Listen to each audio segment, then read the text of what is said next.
It's springtime and the trees are in bloom. And one of the most popular trees in bloom right now are the Bradford pears.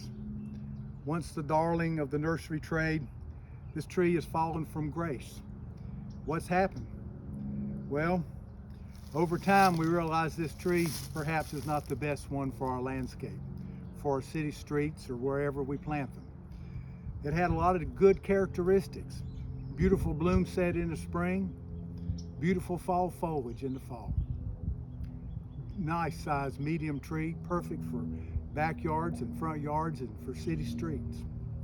But it has a problem, and the problem is during storms it breaks apart. Windstorm, heavy rains, ice storms, the branches are not strongly connected to the trunk of the tree and therefore it's subject to breakage.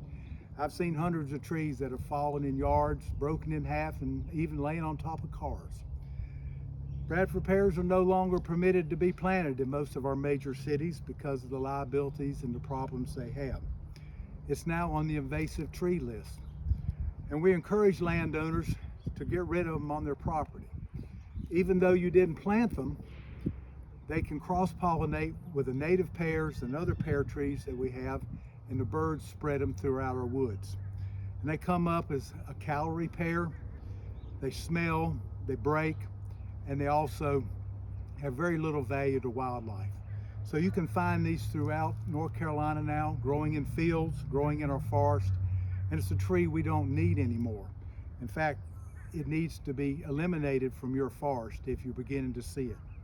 The best way to get rid of it is to cut it down to the stump and treat it with a cut stump treatment. CST is what we refer it to. The chemical of choice is triclopyr, TRICOLPYR. It is found in most of our brush begone products, other herbicides used for brush control, even for poison ivy control.